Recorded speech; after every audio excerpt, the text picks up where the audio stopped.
Alien girl was doomed for theft, until a human risked everything to save her. Relia's hands shook as she stepped into the crowded market. Her skin, a pale blue shade, was dry and cracked. Her body felt weak. She hadn't eaten in 2 days. Her stomach growled loudly, but no one paid attention. To the others, she was just another poor alien in the slums of Tarn 9 Station. She walked past food stalls filled with rich smells, cooked meats, sweet fruit, fresh bread. Her eyes locked onto a loaf of golden bread sitting on a dusty table. The merchant, a fat alien with 4 arms, was busy shouting prices to other customers. Relia looked left, then right. She reached out with trembling fingers, but before she could even close her hand around the bread, a loud buzzing alarm exploded around her. The merchant turned, saw her, and roared, "Thief!" In seconds, 2 enforcer bots grabbed her arms. Metal hands clamped down and she screamed.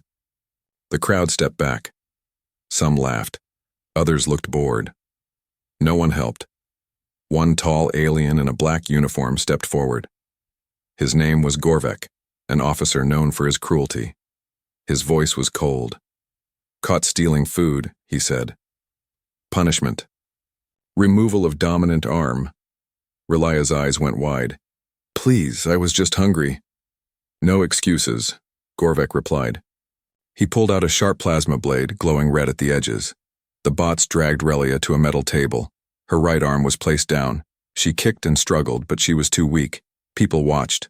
Some whispered. No one stopped it. But then, "Wait!" The crowd turned. A young man pushed through. He wore a dusty jacket, dark pants, and boots covered in grease. His face was human, rare on this station. He stepped forward, breathing hard. "She doesn't deserve that." Gorvek raised an eyebrow. "Who are you?" "Name's Jake," the human said. "And I'm paying for that bread." He held up a small card. The merchant scanned it and nodded. "Paid," the merchant said, but Gorvek didn't move. "That covers the food, not the crime. She stole." Jake clenched his jaw. "Then punish me instead." The crowd gasped. Relia stared at him.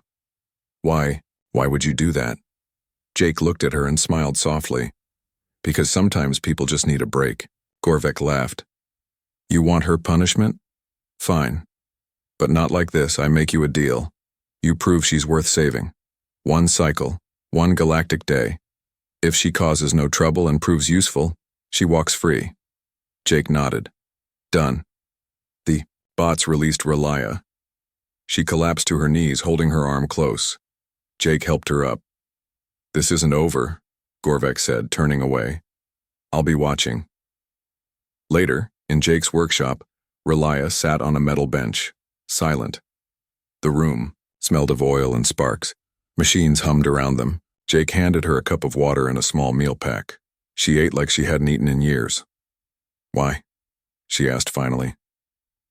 "Why did you help me?" Jake sat on a crate and sighed.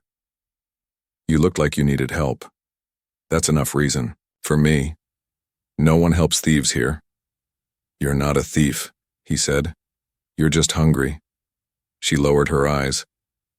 "They were going to cut off my arm." Jake looked away. "Yeah.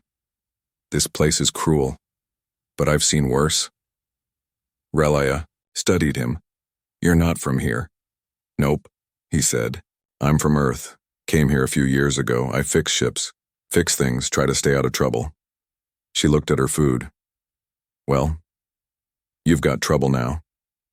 Jake smiled. "Yeah, I guess I do."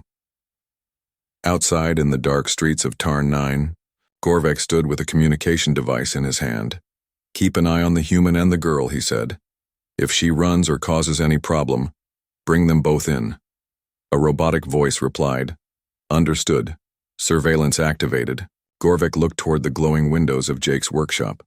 "She's not just a thief," he muttered. "She's something more. And I'll find out what." The air outside Jake's workshop was thick with smoke and tension. Lights flickered in the dusty alleys of Tarn 9, and strange eyes watched from the shadows. But inside the workshop, time felt frozen. Relia sat with her knees pulled close to her chest, a blanket around her shoulders. Her blue skin still showed bruises from the enforcer bots. Her eyes never left the human who had saved her. Jake moved quietly across the room, tightening a bolt on a half-broken hover engine. The machine sparked, then settled. He didn't look. "Up, you're still here?" he said calmly. Relia's voice was low. "You should have let them take my arm." Jake looked up now, confused. "Why would I do that?" "I didn't deserve to be saved," she whispered. "Not by a stranger. Not by a human." Jake tossed the wrench onto the table. "Deserve? Since when does hunger mean you deserve pain?" Relia didn't answer. He walked over and sat beside her on a metal crate. "Listen, I made a deal. 1 cycle to prove you're worth keeping alive. That means you stay here, stay out of trouble, and maybe even help around the shop." She narrowed her eyes. "You made a deal with Gorvek. That's like shaking hands with a hungry beast," Jake smirked. "Yeah, well, I've dealt with beasts before. This one just has a badge." An hour later, Gorvek stood in his dark office, arms behind his back, watching footage from a drone. Jake and Relia, talking, eating, no signs of escape. But Gorvek's interest wasn't in her crime. It was in her face. He pulled up a photo and enlarged her eye. There it was, just as he remembered. A faint glowing line across the iris, a genetic marker, one that hadn't been seen in over a decade. "She's not just a thief," he whispered to himself. "She's one of them." He tapped his desk. "Activate surveillance droids. Follow the human. Do not engage unless she tries to flee." Back in the workshop, Jake handed Relia a tiny piece of alien metal. "Try fusing this with that coil. Use the microtorch." Relia blinked. "I've never worked with machines before." "First time for everything." She hesitated, then picked up the torch. Her hands trembled, but she focused. The coil glowed and clicked into place. Jake raised an eyebrow. "Not bad." She looked almost proud. "Almost." "Why are you doing this?" she asked. Jake leaned back. "You ever hear of the Terran conflict?" She shook her head. "I was part of it. We were sent to help rebuild alien systems after the war, but things went sideways. I lost my whole squad. Came here to hide, fix things, try not to think." Relia looked at him for a long time. "So this is your second life?" He nodded. "Something like that." She whispered, "This is my second life too." Later that night, Relia couldn't sleep. She stood by the workshop window, looking out at the neon lights and shadowy alleys. Behind her, Jake was asleep in his chair, still wearing his boots. She turned and stared at him. "Why did you save me, human? Why risk yourself for a nobody alien thief?" Before she could answer her own question, something caught her eye. A blinking red light on the roof across the street. A surveillance droid. Her heart skipped. She rushed to Jake and shook him awake. "Jake, get up, we're being watched." Jake opened one eye, calm. "I know." She froze. "You knew?" "I figured they wouldn't let you go that easy." "Then why didn't you run?" He stood up, stretching. "Because I'm tired of running. Besides, I think there's more to you than just stolen bread." She didn't reply, but deep inside, she knew he was right. Somewhere far above, in the cold metal halls of an orbital station, a message was sent. Target confirmed. Survivor of the Lisseri line. Asset potentially contains dormant data matrix. Prepare retrieval squad. They weren't just watching anymore, they were coming. The morning came with the sound of metal pounding against metal. Jake opened his eyes to flashing red lights. The workshop's security system had triggered something. He jumped to his feet, grabbing the old plasma wrench by instinct. Relia was already crouched in the corner, her body tense like a wild animal. "Did they come?" she asked, eyes wide. Jake checked the monitor. A small drone hovered outside, then flew away. A warning, not an attack. "Not yet," he muttered. "But we're running out of time." The countdown had begun. They had 1 cycle, 24 hours by. TAR 9 standards, to prove Relia's worth. If they failed, Gorvek would return. And this time, Jake wasn't sure he could protect her. Jake tossed her a tool belt. You said you never worked with machines. Time to learn. Relia caught. It surprised. You still think I can be useful? Jake smirked. You're still breathing, aren't you? He led her to a broken cargo scanner. Client needs this fixed by tonight. You help me fix it, we both live. You break it and, well, I hope you run fast. Relia nodded once, biting her lip. As the hours passed, Jake taught her how to connect circuits, how to power up without overload, and how to use her small fingers to reach into places his hands couldn't. To his surprise, Relia learned fast, too fast. You sure you've never done this? He asked. She paused. Not with machines. But I've taken apart weapons before. On battlefields. Jake raised an eyebrow but didn't press her. Yet in his mind, more questions formed. Later that day, the scanner sparked to life. The screen glowed green. It works, she whispered, smiling for the first time. Jake nodded. Good. First job complete. Now we just have to survive the next 16 hours. Relia looked out the window nervously. They're still watching? Probably, but let them watch, Jake said. Let them see who you are.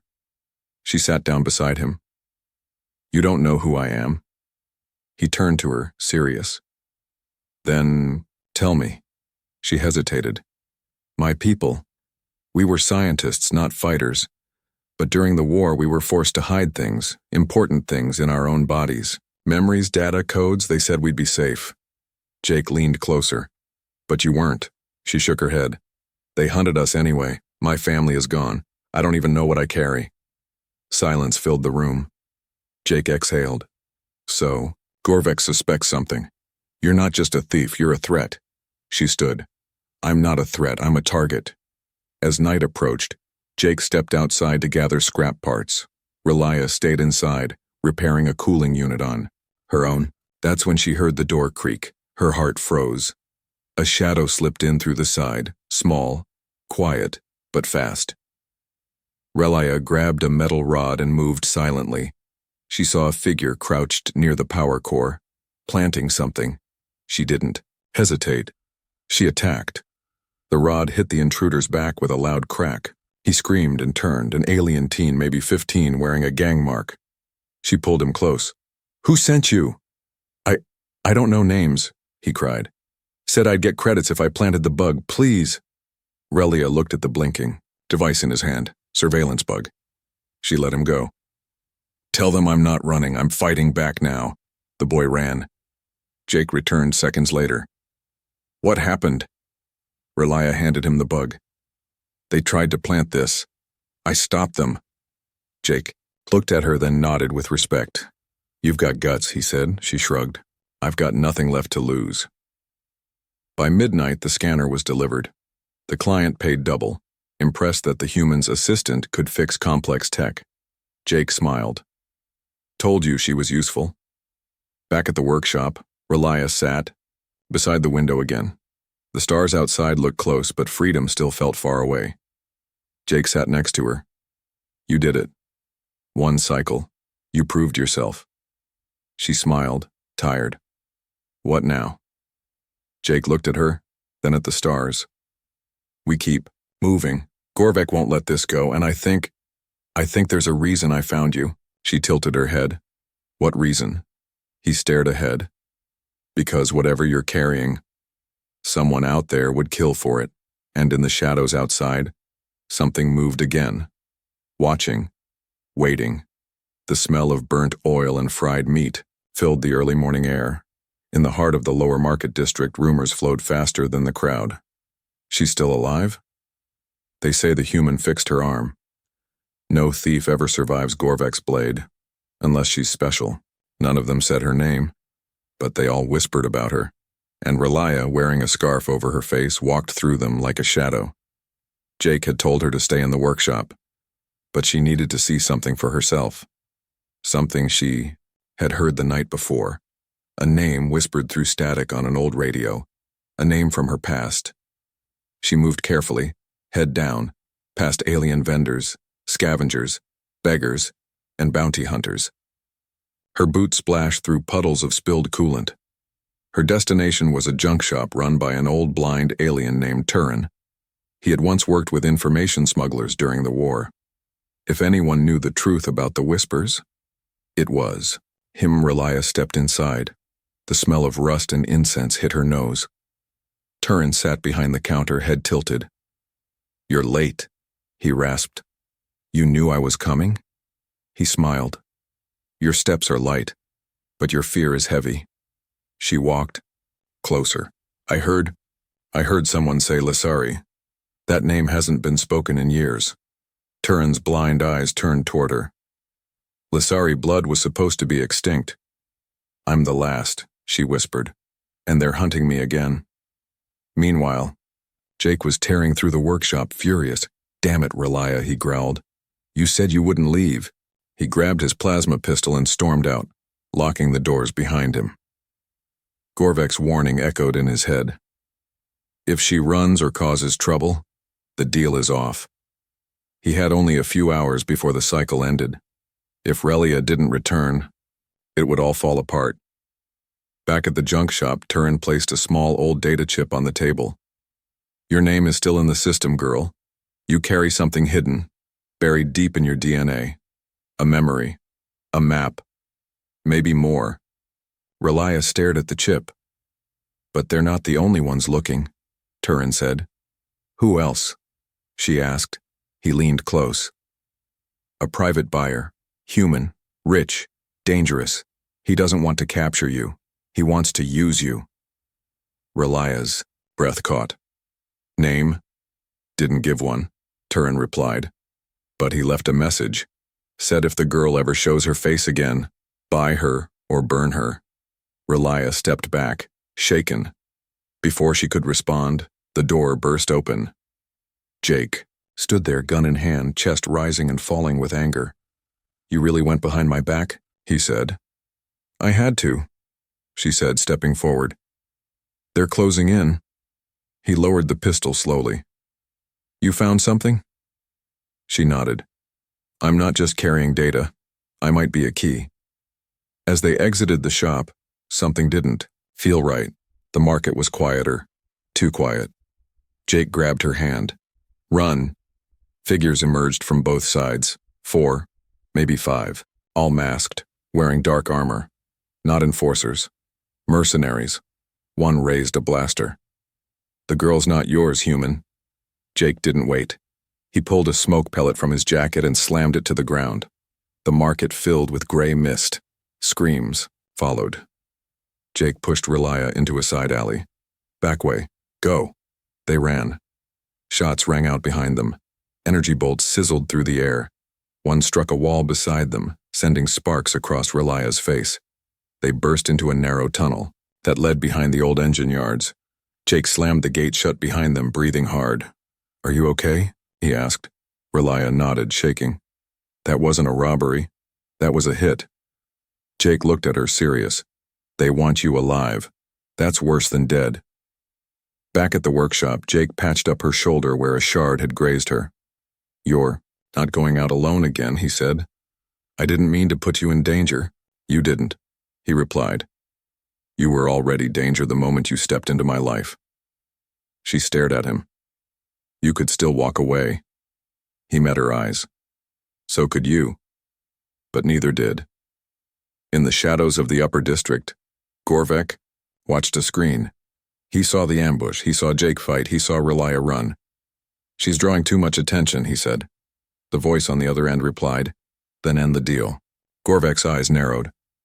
"No, not yet. The human, he may be the key to unlocking her." He looked closer at the footage, then zoomed in on Jake's jacket. A symbol. Faint. Faded. "Project Helix," he whispered. So he was part of that. He leaned back, smiling. Things just got interesting. Blood dripped from Jake's knuckles. His breathing was sharp, his hands raw. The alley behind the workshop was littered with broken crates, spilled tools, and one groaning mercenary trying to crawl away. Jake didn't let him. He grabbed the armored thug by the collar and slammed him against the wall. "Who sent you?" The mercenary coughed, a crack in his helmet. "You're protecting a time bomb, human. Everyone wants her. You think you can stop what's coming?" Jake didn't answer. He raised his fist, then stopped. His eyes burned with anger, but his hand slowly dropped. Instead, he whispered, "I don't need to stop it, I just need to keep her alive." He dropped the mercenary and turned back toward the workshop, where Relia waited, frightened but still watching from the doorway. 1 hour earlier, Jake had received the message, a blinking blue light on his comm screen, encrypted, Earth code. Project Helix, code. Wake Unit 7. A code he hadn't seen in years. It meant one thing: they knew where he was, and they knew who he was protecting. Relia sat at the workbench, her hands trembling as she tried to repair a fractured circuit, bored. But she couldn't focus. Her thoughts raced with fear, anger, and guilt. Jake entered, wiping blood from his hands. "You okay?" he asked. She nodded. One of them had a tattoo on his neck, a crescent moon with black stars. Jake froze. "Are you sure?" She looked up. "Why?" He leaned forward. "That's the mark of the Draylen Guild, not bounty hunters. They're extractors. They don't care about justice, they extract high-value targets for the black market." She swallowed hard. "Then they're not here to sell me. They're here to open me." Jake said nothing, but the look on his face told her everything. Night fell heavy and fast. Jake locked the doors. He wired traps, hacked the cameras, and placed a pulse bomb near the back gate. "Won't stop them," he said, "but it'll slow them down." Relia watched him work. She had seen soldiers prepare for war before, but never with hands that gentle, never with eyes that still hoped. "You were more than just a mechanic, weren't you?" she asked softly. Jake paused, then answered, "I was part of an Earth covert group, Project Helix. We were trained to protect biological assets, like you." She stepped closer. "So you knew what I was?" "No," he said. "But the moment I saw Gorvek hesitate at the market, I guessed. You're not just carrying data. You are the data. You're the last piece of some ancient technology buried in living code. Your DNA isn't just identity, it's a map." Relia sat slowly. "So I'm not a person. I'm a machine, hidden in skin." Jake looked at her. "You're both. And that's why they're afraid of you." A loud bang shattered the moment. The rear gate exploded open, smoke filled the room. Laser bolts rained into the workshop. "Move!" Jake shouted. He pushed Relia down behind the engine block as a team of black-armored figures stormed in. One carried a stun net, the others raised blasters. Jake fired first, clean, sharp shots. 2 enemies dropped, but one dodged and reached Relia, yanking her up. "Got her!" the attacker shouted. Relia screamed, twisting and biting his arm. He roared in pain and dropped her. Jake slid in, punching the man in the throat and slamming, his head into the floor. More came through the sidewall. Jake pressed the pulse bomb trigger. Boom! A shockwave threw metal and enemies across the alley. Lights burst and the sound of alarms echoed from nearby buildings. Silence returned. The workshop was half destroyed. Jake limped, holding his shoulder where a blast had grazed him. Relia knelt beside a fallen attacker, pulling a small device from his belt. It was a tracker. "They tagged me," she whispered. Jake scanned the device and frowned. This one wasn't from the guild. This was military issue, Earth-made. She stared at him. "You mean?" He nodded. "Someone from my side wants you too." Far above the city, aboard a hidden cruiser cloaked in orbit, a voice spoke through a comm link. "Unit 7 is compromised. The girl has awakened her core instincts. Begin retrieval protocol. We move within 12 hours. Another voice replied coldly. "And if the human resists? Eliminate him." The wound on Jake's arm wouldn't stop bleeding. But he didn't care. What kept him awake wasn't the pain. It was the sound of Relia's voice. Not her speaking, but her screaming in her sleep. He had never heard fear like that before. It wasn't just fear of dying, it was fear of remembering. Jake sat beside her in the ruined workshop, now dim and silent after the battle. Burn marks scorched the floor. The air still smelled like smoke and plasma. Relia's body twisted under, the emergency blanket, her hands gripping her sides. Jake leaned close. "Relia, wake up." Her eyes snapped open, glowing. Not just blue, bright, like a pulse of energy flashed behind them. Jake took a step back. "Your eyes?" She blinked, fast, breathing hard. "I saw it again," she whispered. "The same dream, over and over." "What dream?" She sat up slowly. A city of silver towers, a star map, and then a voice. My mother's voice, I think. She says, "Protect the coordinates. They'll look for them in you." Jake's heart pounded. "Coordinates for what?" Relia looked at him, her face pale. "A vault. My people hid something powerful, tech from the old war. Not a weapon, but something worse." Jake leaned in. "What do you mean, worse?" "It can change worlds," she said. "Maybe even rewrite life." He stood and began pacing. "Let me get this straight. You're telling me your DNA contains a star map, leading to ancient pre-war technology that can reshape biology?" She nodded. Jake rubbed his face. "Then we have less time than I thought." Relia frowned. "Why?" "Because that's not just valuable," Jake said. "That's priceless, and people kill for priceless things." Back in the command center of the orbiting Black Ops cruiser, a woman stood at a holographic table. Her eyes were sharp. Her name was Commander Vala Gray, and she had once commanded Jake back in his Helix days. She studied the scan of Relia's DNA, which had been leaked by Gorvik's spy droids. "Confirmed," her officer said. "She matches the Lissari template, hidden nano-memory lattice, activated only under extreme emotional distress." Vala didn't blink. "And what about Unit 7? "Still protecting the girl. He's interfering with extraction protocol." She nodded slowly.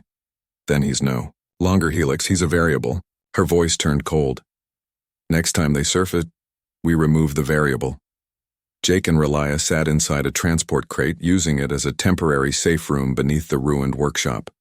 The hum of nearby patrol ships passed overhead. Relia finally asked, "Why are you still helping me?" Jake didn't answer at first. Then he said, "Because I was like you once, a walking secret." She looked at him surprised.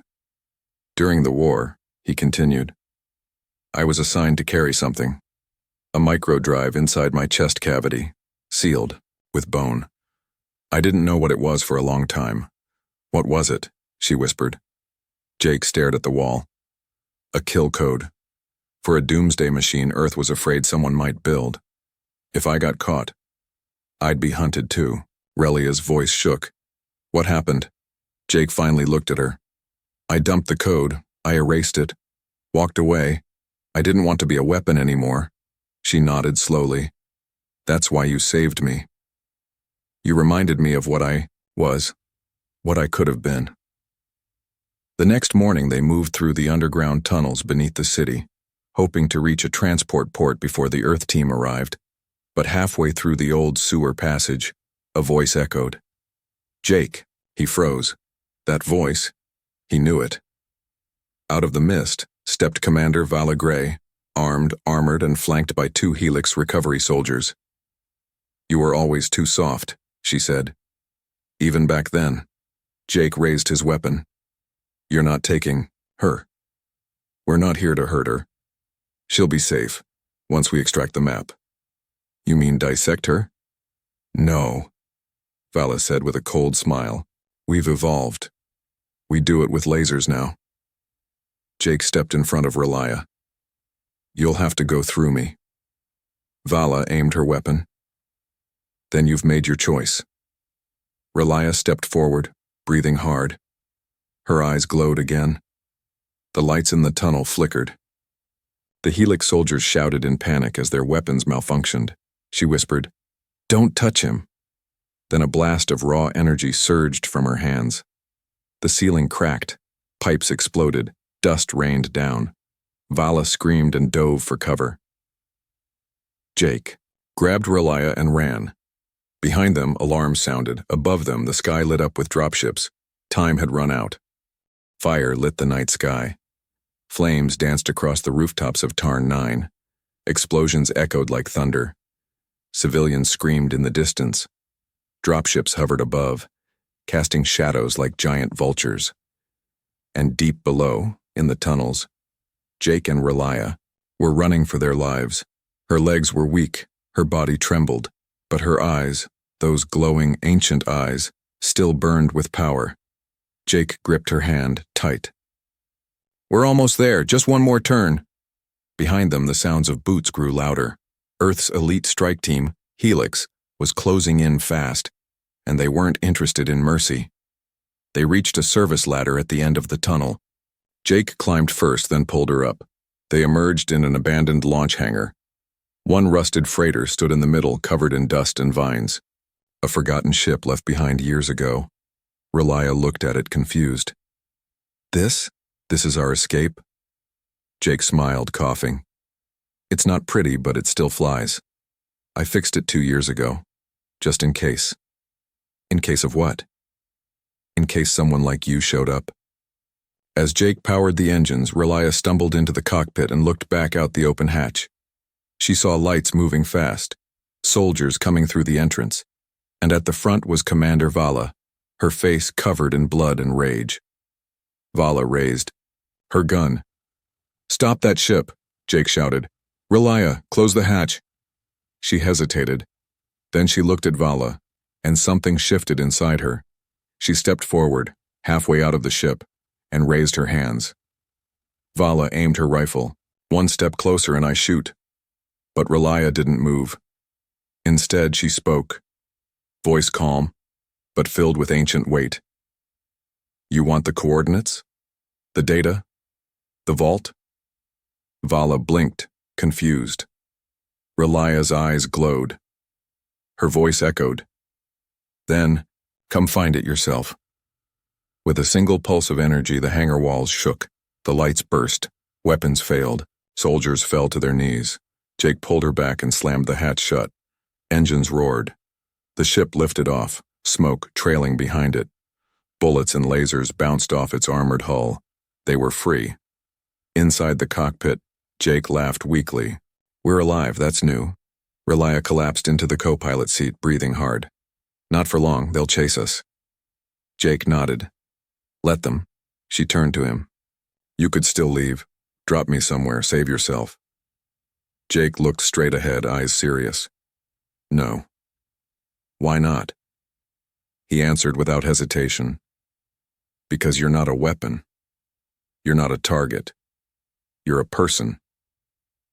Tears filled her eyes. "No one's ever said that to me." He smiled. "Get used to it." Hours passed. They entered deep space. Silence surrounded them like a blanket.